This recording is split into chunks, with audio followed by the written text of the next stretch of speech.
cucu, ilmu bermalah di kelas nyata. Minda terbuka, bahasa jiwa, bahasa bangsa. Belajar bersama penuh bermakna.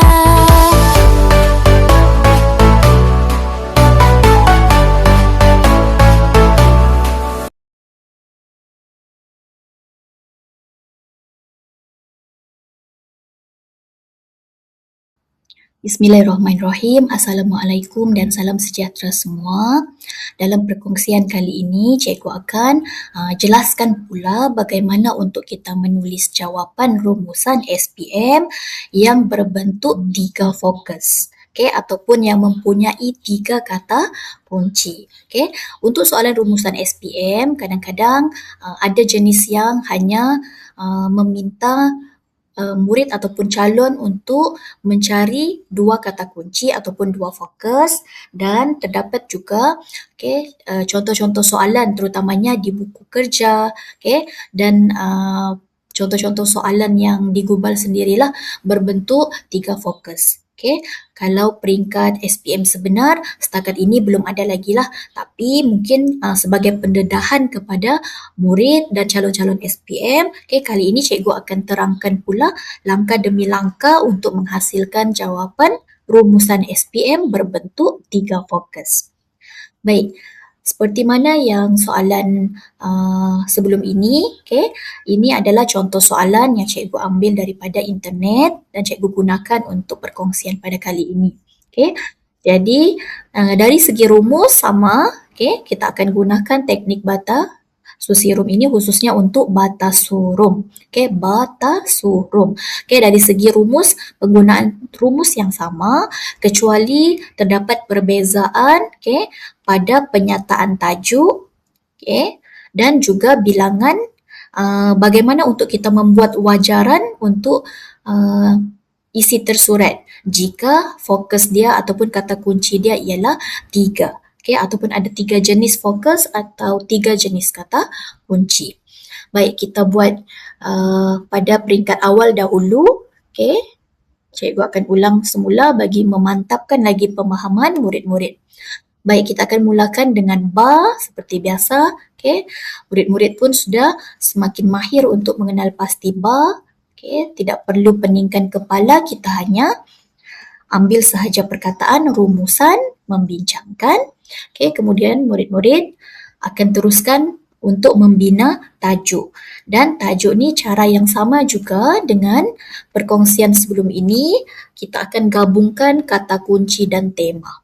Baik, kita teliti dahulu petunjuk yang dibekalkan untuk kita mendapatkan kata kunci.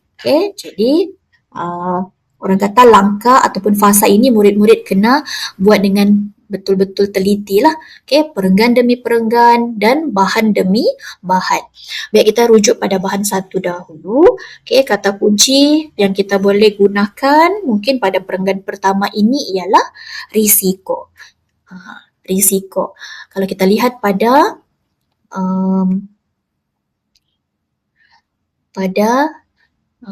bantuan borang kerja ini, risiko itu sama maksud dengan halangan, cabaran, keburukan, rintangan dan kekangan. Jadi kita boleh anggap risiko itu juga sebagai kata kunci. Selain perkataan risiko, kita boleh lihat pada perenggan seterusnya, bantuan kata kunci kita boleh lihat di perenggan kedua ni tidak ada, dia rentetan untuk penjelasan risiko. Kita boleh ambil di perenggan yang ketiga iaitu langkah. Langkah juga ialah kata kunci. Seterusnya kita boleh lihat pada bahan lain.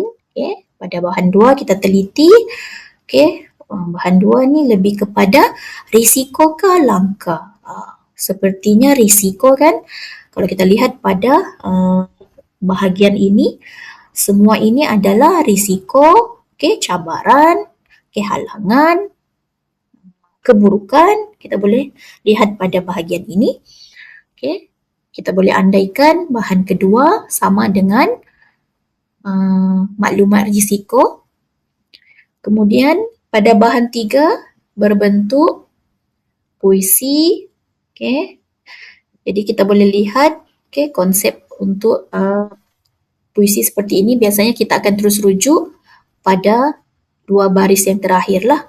Ataupun pada baris yang terakhir maksud. Jadi kita boleh lihat di sini segalanya pantas dan mesra media. Kalau kita nilai baris ayat ini sepertinya kata kunci yang kita boleh kaitkan ialah kebaikan ataupun faedah, manfaat. Kita buat pengesahan, barang dihantar ke hadapan laman. Pun kita boleh lihat dari sudut kebaikan. Mampu memiliki perniagaan sendiri. Juga kita boleh lihat dari sudut kebaikan ataupun faedah, manfaat, kepentingan, maslahat.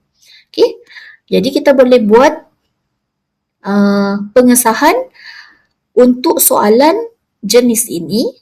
Kita sudah dapat pembayang awal ataupun petunjuk awal, gambaran awal. Soalan ini mempunyai 3 fokus yang berbeza, 3 kata kunci yang berbeza. Yang pertama kita boleh lihat risiko, seterusnya langkah dan ada juga dibekalkan dari sudut kebaikan. Dari segi tema, kesemuanya berkaitan dengan perkataan yang diulang-ulang ataupun yang sentiasa dikaitkan. Kita boleh lihat di sini pembelian dalam talian. Kemudian pada perenggan ini juga dikaitkan dengan pembelian dalam talian. Dan perenggan ini juga tertulis secara jelas juga pembelian dalam talian. Pada kesimpulan yang ditulis dalam petikan ini juga pembelian dalam talian. Dan situasi untuk bahan 2 juga pembelian dalam talian dan kita boleh kaitkan untuk bahan 3 juga pembelian dalam talian. Jadi kita boleh andaikan tema yang sama, pembelian dalam talian ataupun jika murid-murid ingin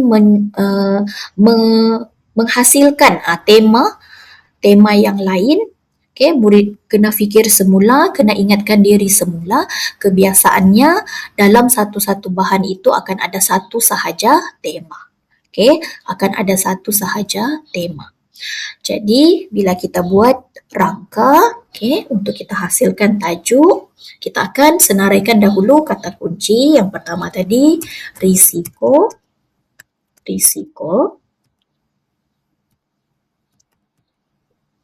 Kemudian langkah,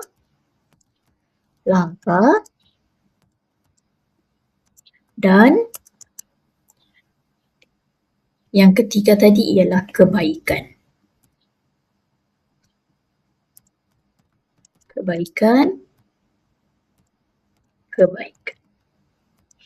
Dan temanya ialah kita ambil semula pembelian dalam talian.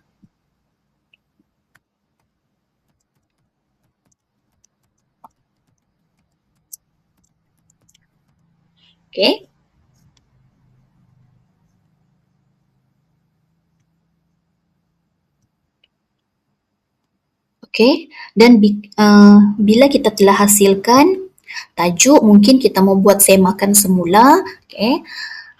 Kita lihat pada bahagian langkah ini, pada penyataan untuk mengelakkan penipuan pembelian dalam talian.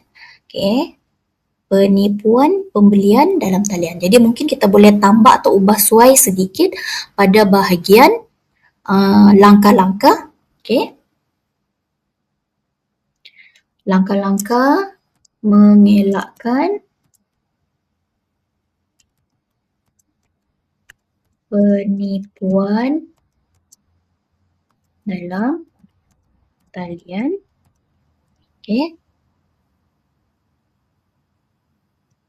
Dan di bahagian ini pun mungkin kita ubah suai risiko-risiko pembelian dalam talian.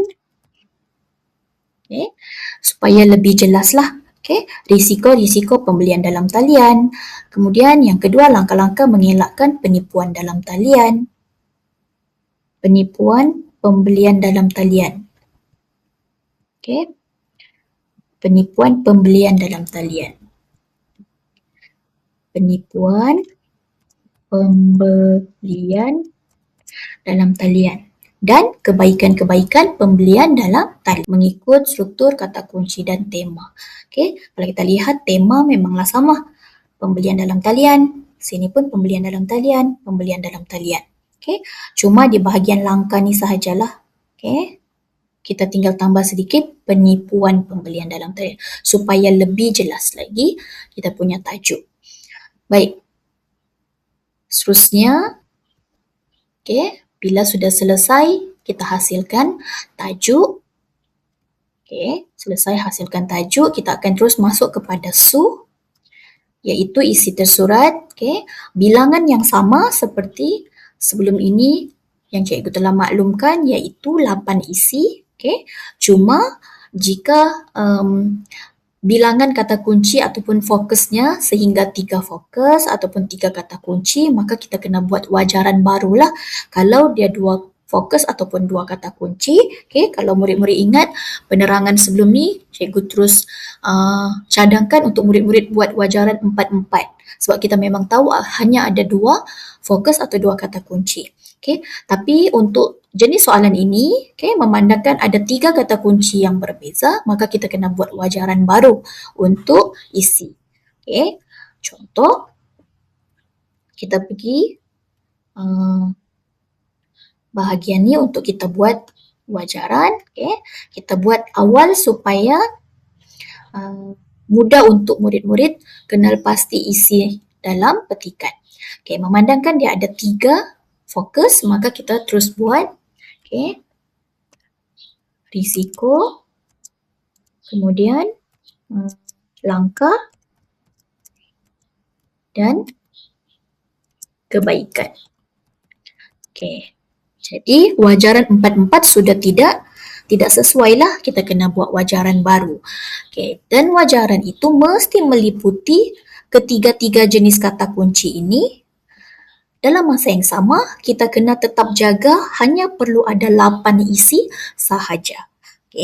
Jadi wajaran yang kita boleh buat ialah mungkin 3, 3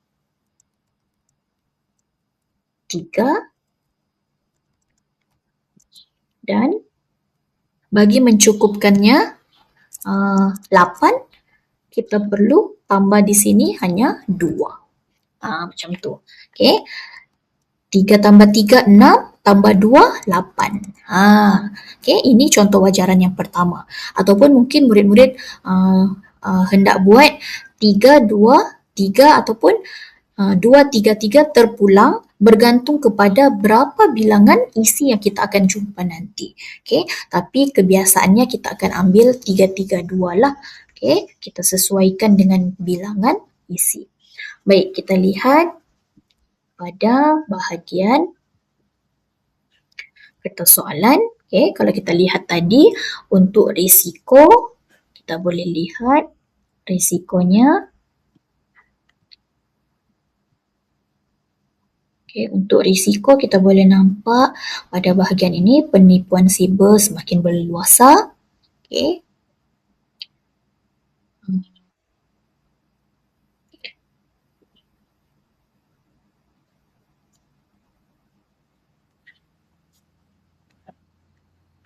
Kemudian di bahagian kekurangan pengetahuan dan kemahiran menggunakan kekurangan pengetahuan menggunakan teknologi dengan baik. Risiko ataupun cabaran yang kedua. Kemudian kita boleh lihat pada baris kegairahan membeli barangan dalam talian, pengguna akan mengalami kerugian wang ringgit. Itu adalah risiko. Kemudian untuk risiko juga, kita boleh lihat di bahan 2. Okay, risiko-risiko itu pada baris-baris maklumat di sinilah. Okay, risiko-risiko yang dibekalkan. Okay. Okay. Jadi maksudnya untuk bahan 1 ada beberapa risiko yang dibekalkan, begitu juga dengan bahan 2. Okay, jadi jika kita buat wajaran risiko, kita hanya perlukan 3 isi, maka kita kena buat pembahagian. Okay, daripada 3 tu mungkin 2 daripada bahan 1 dan 1 lagi daripada bahan 2.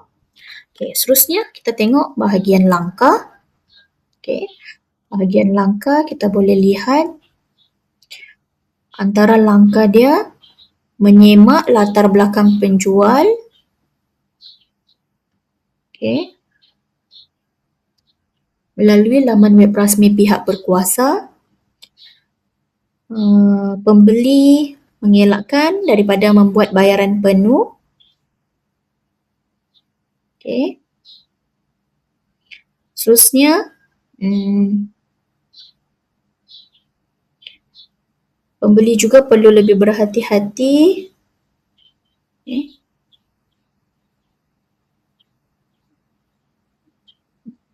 Okay. Jadi daripada bahan 1 ada lebih kurang 3 isi. Okay. Untuk rujukan kepada langkah ataupun cara, dan pada bahagian bahan 2 kita boleh lihat cara yang dibekalkan pada bahagian ini.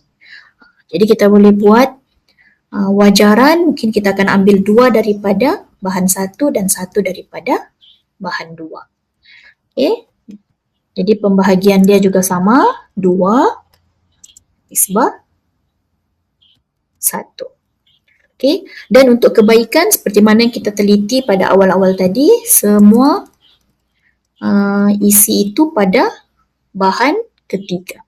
Okay. Jadi automatik kita sudah boleh dapat gambaran awal di mana keberadaan isi tersebut.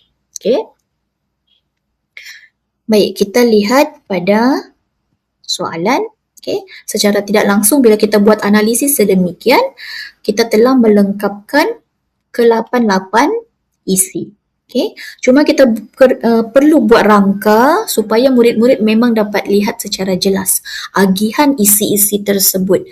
Okay. Supaya murid-murid juga dapat mematuhi syarat, iaitu menyentuh semua bahan. Itu yang paling penting. Okay. Sebab itulah murid-murid kena buat wajaran, okay, dan buat pembahagian isi. Okay. Supaya murid-murid dapat mematuhi syarat penting dalam penulisan jawapan rumusan. Baik, kita teruskan. Okey, apabila isi tersurat telah dikenal pasti, maka kita akan pergi aspek yang terakhir, iaitu room. Okey, seperti mana sebelum ini kita hanya gunakan pendekatan ataupun struktur KTM CAH sebagai ayat kesimpulan dan ditulis dalam satu perenggan sahaja. Okey. Contoh, kita masuk ke bahagian rangka untuk kesimpulan. Okey, kita mula dengan K. Kesimpulannya, kita ambil semula tema pembelian dalam talian. Okay. Pembelian dalam talian. Kemudian K sudah, T sudah, M. M mestilah. Okay. Mestilah. Kemudian kita kaitkan dengan cadangan. Cadangan mungkin digunakan secara bermanfaat ataupun digunakan dengan sebaiknya. Okey, mana-mana pun bolehlah. Okey, mestilah digunakan secara bermanfaat ataupun digunakan dengan sebaiknya. Boleh juga. Okey. Jadi murid-murid boleh ubah suai mengikut kesesuaian. Okey, seterusnya kita teruskan dengan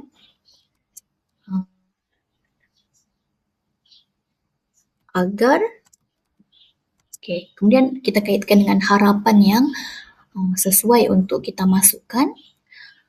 Mestilah digunakan secara bermanfaat agar terhindar daripada penipuan ataupun jenayah,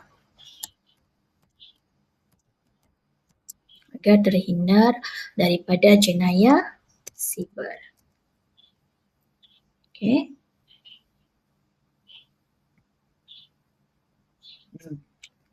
Okey. Jadi kita boleh dapat ayat kesimpulan mengikut struktur KTM CHAH. Baik. Secara tidak langsung bila kita analisis semula setiap aspek jawapan, kita telah teliti ba, dan kita dapat hasilkan ta. Kita dapat senaraikan 8 su daripada 3 jenis kata kunci ataupun fokus, dan kita telah hasilkan ru, ayat kesimpulan dalam satu ayat. Jadi secara tidak langsung murid-murid punya rangka jawapan telah siap. Dan seperti mana yang cikgu maklumkan sebelum ni, jika murid-murid gunakan pula template pasang siap seperti ini, kita tinggal masukkan sahaja maklumat-maklumat supaya lebih jelas. Kita terus pindahkan sahaja ke ruangan ini.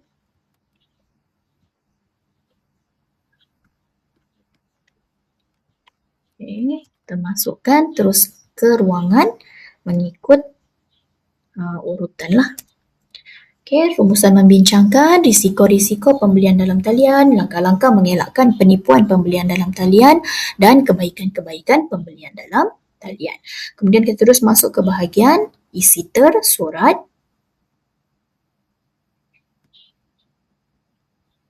Untuk isi tersurat, contoh kita ambil yang pertama, kata kunci utama. Kita fokuskan dahulu untuk risiko. Bila kita lihat semula pada draft tadi, kita mula dengan risiko. Jadi kita akan ambil risiko utama. Risiko utama, dan kita kaitkan semula dengan tema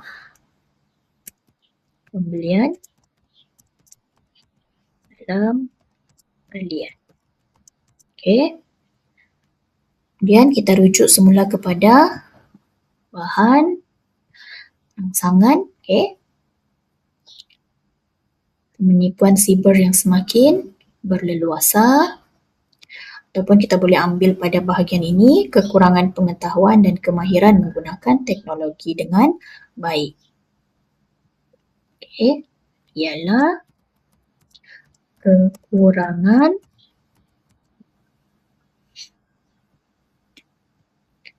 pengetahuan dan kemahiran teknologi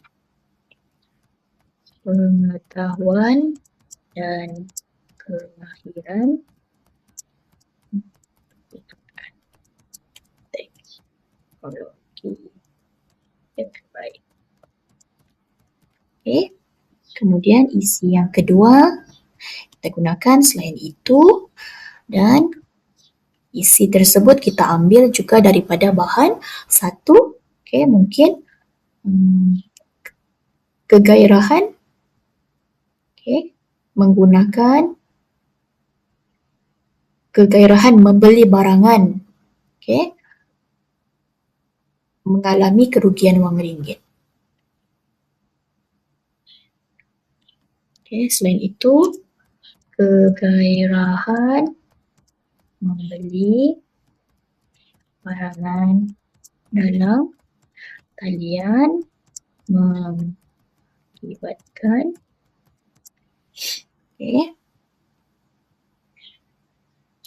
pengguna mengalami kerugian wang ringgit. Pengguna mengalami kerugian wang ringgit. Seterusnya untuk isi yang ketiga, kita guna akhir sekali lah. Sebab untuk risiko ini ialah isi yang terakhir. Sebab wajaran kita tadi 3. Jadi kita akan ambil pada bahagian ini. Mungkin barang tidak sampai walaupun sudah dibayar. Kita ambil akhir sekali. Barang yang dibeli tidak sampai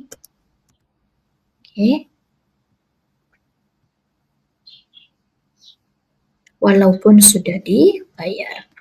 Barang yang dibeli tidak sampai walaupun sudah dibayar.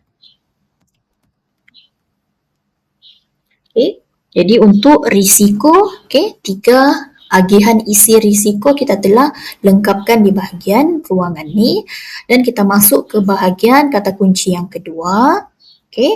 Kata kunci yang kedua, rujukan untuk langkah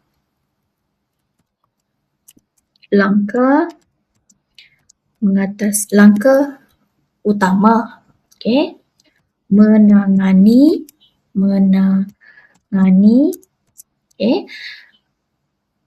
penipuan. Langkah utama menangani penipuan pembelian dalam talian. Langkah yang kita boleh ambil, kita ambil dari baris perenggan yang ketiga, dengan menyemak latar belakang. Jadi kita buat dalam ayat yang gramatis lah. Kita mesti menyemak, ialah kita mestilah menyemak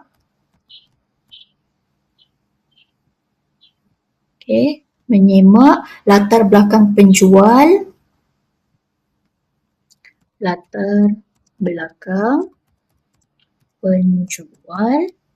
melalui laman web rasmi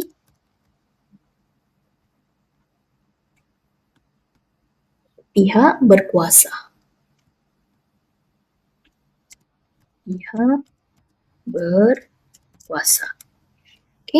Kemudian kita masukkan pula langkah yang kedua. Mungkin kita guna perkataan seterusnya. Seterusnya langkah yang kedua kita boleh ambil pada bahagian ini ialah pembeli hendaklah mengelakkan diri daripada membuat bayaran penuh sebelum menerima barang. Seterusnya pembeli perlu mengelak membuat bayaran penuh. Kita rujuk semula. Pembeli hendaklah mengelakkan diri daripada membuat bayaran penuh. Mengelakkan diri daripada membuat bayaran penuh sebelum menerima barang. Sebelum menerima barang. Dan yang terakhir untuk kata kunci, kita gunakan akhir sekali dan kita fokuskan kata kunci langkah itu di bahagian bahan 2 pula. Kerana ada berkaitan langkah pada bahan ini, itu awak perlu baca ulasan dahulu dan jangan mudah percaya dengan harga murah. Kita gramatiskan pernyataan tersebut. Akhir sekali, kita perlu membaca.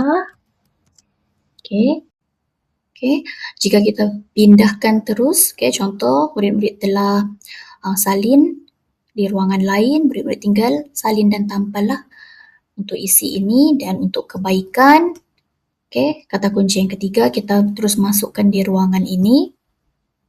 Kebaikan utama. Dan untuk yang akhir sekali, kita terus masukkan di bahagian ruangan ini. Berpandukan kepada contoh ayat isi dalam bahan 3 ini. Jadi secara tidak langsung ke-8 isi tersurat telah dilengkapkan. Dan murid-murid boleh teruskan untuk bahagian yang seterusnya, iaitu room.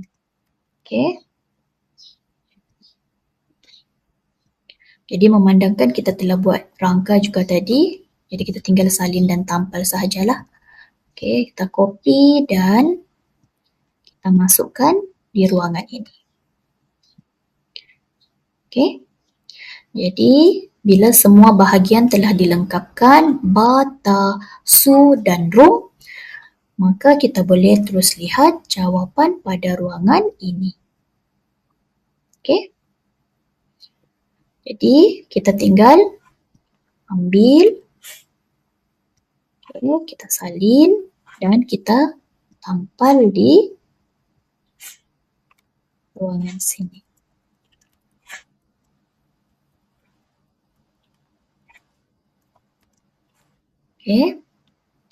Dan seperti mana yang cikgu maklumkan, kita perlu asingkan mengikut perenggan. Jadi kita akan pisahkan mengikut perenggan. Untuk pendahuluan kita akan letak di perenggan yang pertama.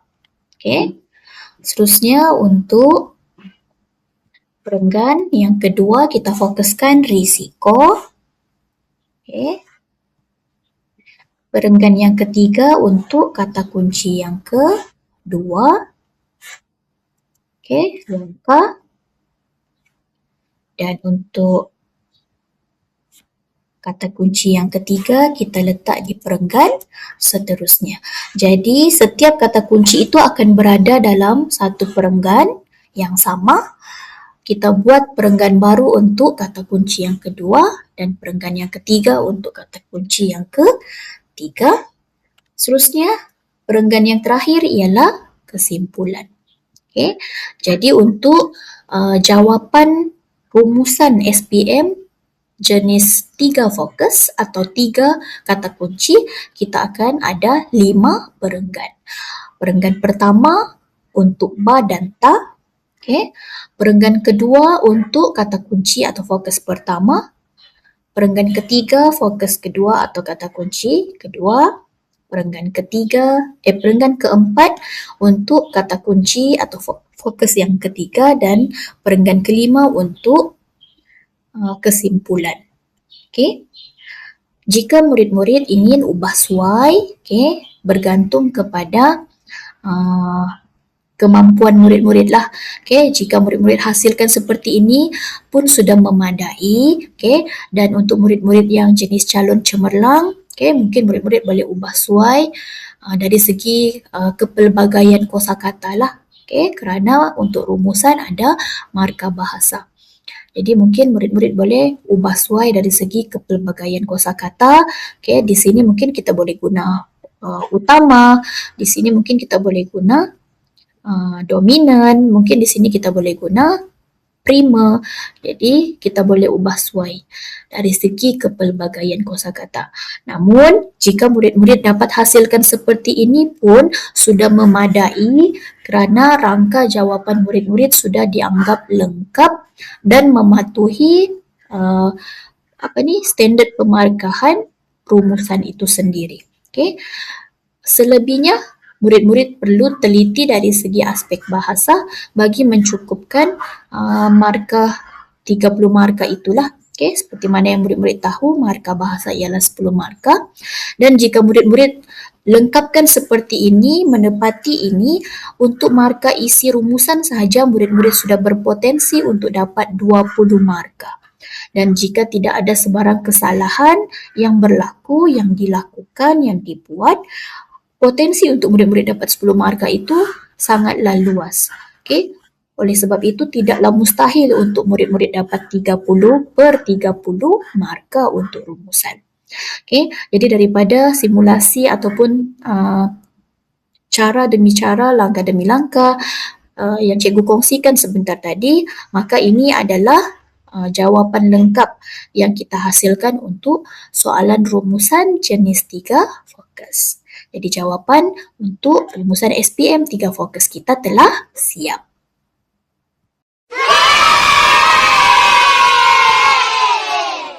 Anda boleh dapatkan panduan penuh dalam e-buku Teknik Batasusirum ini. Semoga perkongsian pada kali ini memberi manfaat buat anda semua. Jangan lupa untuk menonton video-video lain yang cikgu akan hasilkan selepas ini. Jom sebarkan manfaat ini kepada lebih ramai orang lagi dengan like, share dan subscribe channel ini. Terima kasih.